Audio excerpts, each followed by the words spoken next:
Hello friends, পিএসসির chairman কবে গঠন হবে এবং রাজ্যে কতগুলি বোর্ড নিয়োগ সংস্থা থাকবে, তো সেই ডিটেলস নিয়ে আজকে তোমাদের আনন্দবাজার পত্রিকায় একটি আর্টিকেল প্রকাশিত হয়েছে এবং সেই আর্টিকেলে কী বলা হয়েছে তোমরা দেখো। নিয়োগের দায়িত্বে পাঁচটি পৃথক পর্ষদ। তো দেখো, নিয়োগ সংক্রান্ত সব সরকারি সংস্থাকে একত্র করার জন্য একত্র করার কাজ শুরু করলো রাজ্য সরকার। প্রশাসনিক সূত্রের মধ্যে সব ঠিক থাকলে অনেকগুলির বদলে এক ক্ষেত্র ভাগ করে সংস্থা কাজ করবে মাত্র 5টি নিয়োগ সংস্থা, অর্থাৎ আলাদা আলাদা টোটাল শুধুমাত্র 5টি নিয়োগ সংস্থা কাজ করবে।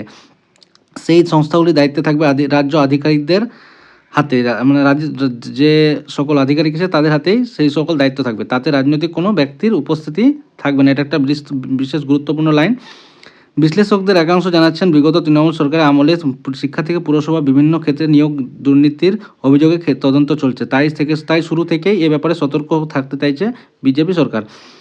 এখনও পর্যন্ত যা পরিকল্পনা তাতে শিক্ষা, স্বাস্থ্য, পুলিশ, পুরসভা সহ অন্যান্য সরকারি দপ্তর এবং চতুর্থ শ্রেণী গ্রুপ ডি স্তরে নিয়োগের পৃথক বোর্ড তৈরি হবে। অর্থাৎ টোটাল 5টি বোর্ড এখানে তৈরি হওয়ার কথা বলেছে। প্রাথমিক স্কুল নিয়োগ বোর্ড এবং এসএসসি এবং কলেজ সার্ভিস কমিশন মিলিয়ে অভিন্ন নিয়োগ বোর্ড তৈরি হতে পারে। অথবা তাছাড়া এই সকল আরও কয়েকটি বোর্ড, যেমন এসএসসি, কলেজ সার্ভিস কমিশন এবং পিএসসি, এই সকল আলাদা আলাদা একটা বোর্ড তৈরি থাকবে। স্বাস্থ্য নিয়োগ বোর্ড থাকবে আগের মতোই, অর্থাৎ হেলথ রিক্রুটমেন্ট বোর্ড আগের মতোই থাকবে, কারণ সেই বোর্ড এক্সিকিউটিভ আদেশনামার ভিত্তিতে তৈরি হয়েছিল। পুলিশ ছাড়াও নিয়োগ বোর্ডের অধীনে পুলিশ ছাড়াও ন্যাশনাল ভলান্টিয়ার্স ফোর্স, দমকল, হোমগার্ড, বিভিন্ন মোকাবিলা, অসামরিক প্রতিরক্ষা, বনরক্ষী স্তরে নিয়োগ হবে।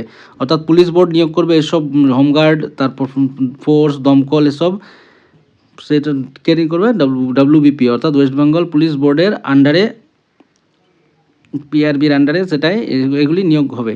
এখন থাকা পাবলিক সার্ভিস কমিশনের অধীনে চলে আসবে পুরসভা, সমবায় সহ অন্যান্য সরকারি দপ্তর ভিত্তিক নিয়োগ, অর্থাৎ পিএসসির আন্ডারে এসব নিয়োগ হবে। গ্রুপ ডি নিয়োগের জন্য পৃথক একটি বোর্ড তৈরি হওয়ার প্রস্তাব রয়েছে। এই 5টি নিয়োগ পর্ষদের মাথায় অবসরপ্রাপ্ত কোনো আমলাকে বসানো হতে পারে। গোটা বিষয়টি চূড়ান্ত হলে মন্ত্রিসভার বৈঠকে পেশ করা হবে। মন্ত্রিসভার অনুমোদনের পর তা কার্যকর করবে রাজ্য সরকার। আধিকারিকদের একাংশ জানান, প্রায় 1 লক্ষ নিয়োগের পরিকল্পনা রয়েছে প্রাথমিক স্তরে। প্রাথমিকভাবে 50,000 নিয়োগের ছাড়পত্র পেয়েছে 2025 সালে এসএসসি এবং 12,000 নিয়োগের 12,000 এবং আরও 38,000 নিয়োগের পরিকল্পনার কথা নবান্নে জানা, অর্থাৎ নতুন করে 38,000 আরও নিয়োগ হতে যাচ্ছে যদি এইটা বাস্তবায়ন হয়। পুলিশ, স্বাস্থ্য, পঞ্চায়েত স্তরে বহু শূন্যপদে পূরণের পরিকল্পনা রয়েছে। আবার পিএসসি ইতিমধ্যেই WBCS এর প্রিলিমস পরীক্ষা নিয়েছে, কিন্তু এখনও পিএসসির চেয়ারম্যান নেই। সূত্রের খবর, এবার অবসরপ্রাপ্ত আইএএস অফিসার অনিল বর্মাকে ওই পদে আনা হতে পারে। তারপরে সম্ভবত ফল প্রকাশ, তারপরে সফলদের মূলভাগের মেন্স পরীক্ষা, অর্থাৎ এরপরেই পিএসসির চেয়ারম্যান গঠিত হয়ে গেলেই তারপরে প্রিলিম পরীক্ষার রেজাল্ট এবং মেন্স পরীক্ষা হওয়ার সম্ভাবনা রয়েছে। এই নিয়োগ স্বচ্ছতার সঙ্গে এবং প্রশ্নহীনভাবে হওয়া জরুরি, অর্থাৎ কোনো প্রশ্ন যাতে না ওঠে। নবান্ন সূত্রে জানা যায়, সেই সঙ্গে নিয়োগ পদ্ধতির ধারে কাছে কোনো রাজনৈতিক যোগ না রাখার বিষয়টি করা হয়েছে। তৃণমূল আমলে প্রাথমিক, এসএসসি, পুরসভা সহ সরকারের বিভিন্ন স্তরে নিয়োগ দুর্নীতি নিয়ে বিস্তর শোরগোল পড়েছিল, তাই তদন্ত শুরু করেছে ইডি, সিবিআই। শিক্ষা নিয়োগ মামলা সহ একাধিক শিক্ষা নিয়োগ মামলায় তৃণমূল সরকারের শিক্ষামন্ত্রী, বিধায়ক সহ বহু পদাধিকারীকে জেল খাটতে হয়েছে দীর্ঘদিন। পুরো নিয়োগ মামলাতেও গ্রেপ্তারি অব্যাহত। তবে শিক্ষা দুর্নীতির প্রভাব সুদূর প্রসারী হয়েছে, তাতে সেই সরকারের বিরুদ্ধে বিক্ষোভের আছড়ে পড়েছিল শহর থেকে গ্রামে। এমনকি গত বিধানসভা ভোটে প্রচারের সময়ে নিয়োগ দুর্নীতি নিয়ে সরব ছিল বিজেপিও।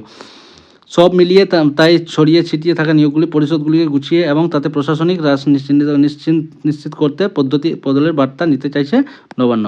তো সুতরাং বন্ধুরা, তোমরা দেখতে পাচ্ছ যে এই নিয়োগ নিয়ে আজকের এই আনন্দবাজার পত্রিকায় যে আর্টিকেলটি প্রকাশিত হয়েছে সেটিতে তোমরা দেখতে পাচ্ছ আলাদা আলাদা বিশেষ করে 5টি রিক্রুটমেন্ট বোর্ড হতে পারে, এবং রিক্রুটমেন্ট বোর্ডের সাথে সাথে পিএসসির যে নতুন করে চেয়ারম্যান আসবে, তাতে পিএসসির যে সকল পরীক্ষা হওয়ার কথা এবং সেই পরীক্ষাগুলিতে কবে হবে এবং নতুন চেয়ারম্যান যতক্ষণ এই যে অনিল বর্মাকে চেয়ারম্যান করা হচ্ছে, তো সেটা বলা চলে যে কিছুদিনের মধ্যে হয়তো হয়ে যাবে।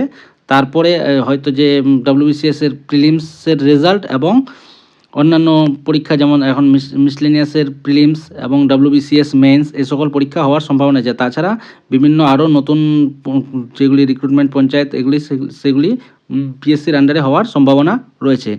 তো তোমরা